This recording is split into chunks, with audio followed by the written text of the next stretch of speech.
What's up? I'm Dregs1, and this is the history of the Bay, Tupac. So check it out. Tupac is my favorite artist of all time, period. He's my favorite rapper. And I already did a couple videos on my TikTok about this subject, but I really want to break it down even further because I really think it's important to establish for the record that Tupac is a Bay Area artist. A lot of people took issue with that. A lot of people kind of nitpicked my words, but I really just want to get this established because I think it's correct. I think it's something that we've lost sight of in the mainstream narrative about Tupac. And I think it explains a lot about his sound and who he was as an artist and a person. He's got deep ties with the Bay Area, among other places, which we'll get into. But as a fan, as a listener, as someone from the Bay, and someone who really loves Tupac and what he stood for, this is just something that really interests me and I want to share with other people. So it's a well-known fact that Tupac was actually born in New York City. And a lot of people tried pointing this out to me when I made my TikTok videos, talking about he's from New York. Yes, he was born in New York. He lived there until about the 8th grade. Then he moved to Baltimore. That's where he was born. That's where he spent his early years. You can't really call him, though, a New York rapper. He worked with cats from New York. He worked with producers from New York. Obviously, growing up there for the time he did had a big influence on him. But, you know, people move around, y'all. And when you move to different cities and different places, you know, there's usually only going to be one place that really sets the formation and sets the tone for who you are as a person, especially when you're moving as a young person. So in the 8th grade, Tupac and his family left New York and they moved to Baltimore, where Tupac attended the School of the Arts High School. He was good friends with Jada Pinkett there. He studied classical theater and all types of art and music. And again, this doesn't necessarily make him a Baltimore rapper, an East Coast rapper. Another thing that people do that kind of bothers me is they try to like disparage Tupac's whole identity by claiming he was some type of a nerd or something because he went to this high school. As I understand, Baltimore School of the Arts is a very famous high school, and it's actually very diverse in terms of economic income and the race and the types of students that go there. So for everybody at home, man, just because you study some classical theater or you study some art, that doesn't make you a dork, okay? It doesn't make you a square. You could be from the hood and study different things. But his time in Baltimore was actually pretty short because in 1988, at the age of 17, he moved to the Bay Area, Marin City to be exact. Now, for those who don't know, Marin City actually has a pretty tough reputation. There's a hood there known as the Jungle. And so most of Marin County is pretty affluent, and there's actually some of the wealthiest people in the world living there. Marin City itself, the Jungle itself, that's not really the case. Tupac actually attended Tamalpais High School. I've met people that went to high school with him. I don't believe he actually graduated. I think by then he had got kind of caught up in some street stuff and his circumstances changed. And I think also by then he had started focusing on the music. So it is also true that when Tupac started rapping in Marin City, he went under the name MC New York. This has been confirmed by a lot of different sources. It's pretty interesting. Once again, though, that does not necessarily make him a New York rapper. That doesn't make him an East Coast rapper. I don't really understand how that can be the case when you're literally living and starting your career on the West Coast in the Bay Area. It's just kind of one of those things I imagine was like a nickname. You know, you move somewhere, people, oh, where'd you move from? I moved from New York. Oh, okay. Hey, New York, what's up? Come over here. So I can see how he came up with the name. But once again, it kind of bugs me when people try to take little tidbits like that and say, oh, he's not from the West Coast, he's not from the Bay, he's from the East Coast. Again, that doesn't make him an East Coast rapper, not in my eyes anyway. So at some point, Pac actually changed his rap name to Tupac, and he was part of this group called Strictly Dope, which featured Ray Love and DJ Dies and a few other cats. Now, Ray Love is definitely a Bay Area legend, representing Santa Rosa, part of the Link crew. He has a long career affiliated with Mac Mall, Mac Dre, and many other artists. And it's pretty dope that him and Tupac started rapping together. These types of experiences, these types of connections informed the person that we all know Tupac to be as of today. And it was actually at a show with Strictly Dope that led Tupac to link with Digital Underground through Layla Steinberg, who was, I believe, a manager at the time, friend of the family, friend of Tupac's. And she was the one that introduced Tupac and Strictly Dope to Digital Underground. Now, if you don't know about Digital Underground, that's a whole nother subject for a whole nother video, but do some research on your own. Shock G, Money B, DJ Fuse, many other members. In the early 90s, Digital Underground was definitely the biggest rap group in Oakland and one of the biggest rap groups in hip hop, period. You know, hits like the Humpty Dance, Do What You Like, Kiss You Back. Long career, rest in peace, Shock G, Oakland legends. Digital Underground basically made Tupac part of the group as a hype man, and they actually signed Tupac to a contract. So when Pac was about 18 or 19, he moved to Oakland in 1990.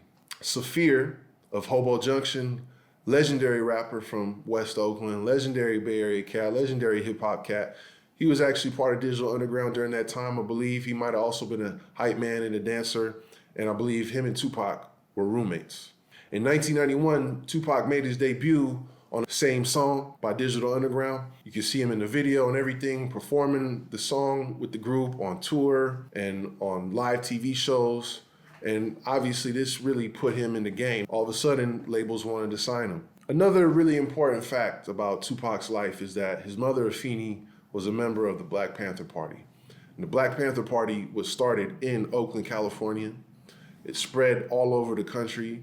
These roots, I believe, are responsible for Tupac's radical image, his radical beliefs, his thoughts about uniting his people, about being a leader, about helping the community, about getting street guys and thugs to really play a part in changing the world. Pac's stepfather, Mutulu Shakur, is currently still incarcerated, political prisoner. So Pac had long ties to the Black Panther Party, and as a result of that, that's another connection to the Bay Area. And the reason I bring this up right now is because his debut album, Tupacalypse Now, had a lot of these themes. They had a lot of messages about standing up against oppression, about healing the community, about channeling that rage of what was going on in the streets and channeling it through the music. And if you look in the credits of that album, some of the production is handled by Shock G of Digital Underground. The single, Brenda's Got a Baby, probably the most memorable song on that album, that had a video that was filmed in Oakland. So again, I'm just gonna keep really reinforcing that there's Bay Area ties throughout Pac's entire professional career as we know him. Another interesting point is that a lot of people know Tupac started the group Thug Life with Big Syke, his brother Mopreme, and several other members. Andre Nicotina, aka Dre Dog, tells the story that Tupac was actually at Dre's first show. I believe that was in San Francisco. And Dre says that Tupac offered him a spot to be a member of Thug Life, which Dre Dog had declined at the time. But that's another interesting Bay Area tidbit. There's so many stories that people from the Bay have about Tupac that the rest of the world probably doesn't know about. So I'm gonna break down some of these connections that Tupac has with other Bay Area rappers and other Bay Area artists. Again, you really gotta emphasize that without Digital Underground, there is no Tupac. And Digital Underground is about as Oakland as it gets. And you can hear Shock G and Money B appearing on different Tupac albums throughout the years. Upon moving to Oakland, Pac developed a really strong friendship with Richie Rich, and Rich has spoken publicly about this many times over the years. The two were very close. They have a lot of music together, a lot of interviews together. And once again, Richie Rich is an Oakland Bay Area staple. Pac also had a close relationship with E-40. You can see that footage of Tupac and Boots Riley from the Coup at E-40's video shoot for Practice Looking Hard. They also made several songs together. Tupac also directed the music video for Mac Mall's song Ghetto Theme in 1993, and he appears in the video. In 1993, Tupac actually took Master P on tour as his opening act. I've talked about this in the Master P video. Master P started No Limit Records in Richmond. In 1993, he was considered a Bay Area rapper. There's also this famous picture that was taken on this tour, I believe, with Master P, Tupac, and Cougnut of IMP from San Francisco. Spice One is another artist that was really close with Tupac, and Pac appeared on Spice's song "The Jealous Got Me Strapped." Too Short, another cat that had relationship with Tupac. You can hear Tupac on the song "We Do This" along with Father Dom and MC Breed off Too Short's album Cocktails. There's also a Tupac appearance on Young Lay's song "Trying to Survive," which also features his old friend Ray Love. And I've heard many other stories about Tupac from cats like San Quinn. Selly Sellers talked about meeting Tupac. Mac Dre has talked about meeting Tupac and having run-ins with Tupac. Not all the stories are positive, you know what I'm saying? There's tension that seems to have popped up here and there, as was the case between different cities in the Bay. But he was really out here. And even besides rappers, a lot of my older friends have just recall seeing him around, seeing him pop up at events and grab the mic. DJ Daryl, the producer and DJ for the classic group from Oakland, 415, that also had Richie Rich and D-Loc, he produced Keep Your Head Up off Pac's 1992 album Strictly for My Niggas. On the album Me Against the World, which was a huge smash, Shock G provided some more production, as well as Mike Mosley and Sam Bostic, who are responsible for a lot of that early 90s Bay Area, Northern California sound. The song Heavy in the Game also featured Pac's friend Richie Rich. So you can see in this period, we're just talking like 1992 to 1993, 1994. There's so many different affiliations and events and things happening connecting Pac with the Bay Area, which was his home. So for some reason or another, a lot of people associate Tupac with LA. And of course, you know, that's reasonable. He definitely was connected with LA. LA is where the movie industry is. If you really know about the history, Tupac's career really took off after he starred in the movie Juice, which came out in 1992. That was a surprise hit. It made Tupac famous, and he continued his film career. So, of course, it would make sense that he would move from Oakland down to LA. He was also in Poetic Justice in 1993. He was supposed to be in the movie Menace to Society, but he ended up having a big fight with the Hughes brothers, which I believe occurred at Spice One's video shoot for Welcome to the Ghetto. Interesting fact. You know, Hollywood was keeping Tupac busy. He was getting his money. He was becoming a superstar, so it makes sense that he would be living in LA. But of course, LA is in the same state as the Bay Area, so it makes sense that he would also be going back and forth. When asked in a 1993 interview alongside Richie Rich why he has so much feeling for Oakland, Pac answered, "Because that's where I got the game from. If I'm going to claim somewhere, I'm going to claim Oakland, even if I don't live there. I live in LA now, but I'm going to claim Oakland because that's where I got the game." So if you're disagreeing with my own video, oh, he's not from the Bay Area, he's from the East Coast, he's from LA, you can listen to the man's own words. Tupac also was not one of those cats that just left the Bay for LA and never looked back. His classic album, All Eyes on Me, features a lot of cats from the Bay, including Rappin' Forte, E-40, Be Legit, D-Shot from the Click, Richie Rich, Sibo, and Drew Down even appears on there. There's production by Rick Rock and Mike Mosley. And around this time, too, he had also recorded some songs with Marvelous, dope female rapper from Sacramento. So his Bay Area ties, his Northern California ties were still intact all the way up until his death, his whole entire career. Another reason people really associate Tupac with LA is obviously because of Death Row. This part of Tupac's career seems to eclipse the rest of his career in terms of how he's remembered, and a lot of the mainstream documentaries and TV shows and films that focus on Tupac's life.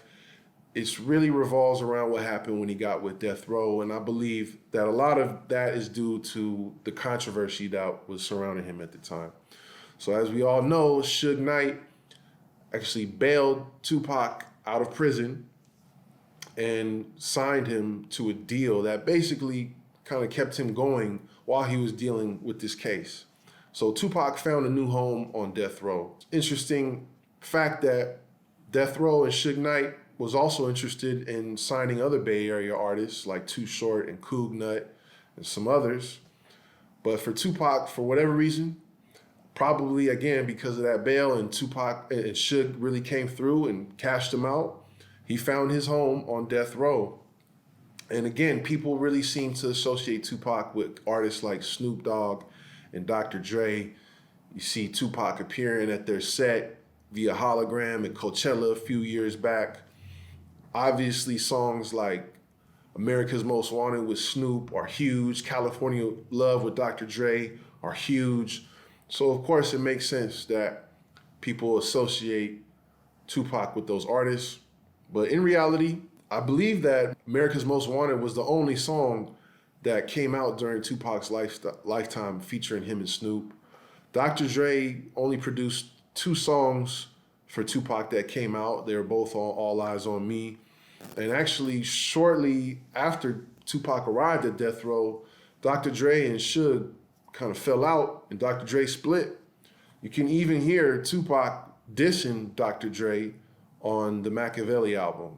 There's also this controversy that Tupac became pretty infatuated with the gang lifestyle of LA. Obviously, this is something that we know Suge Knight embraced. He had ties to the Mob Piru and Compton. Tupac did certain things like get an MOB tat and sporting red rags here and there. And, you know, it seemed like he really was infatuated with this LA gang lifestyle. As I understand it, and as makes sense to me, he was never like an official member of any LA gang, but it is kind of clear that it had an influence on him and things started to change a little bit in his life around that time.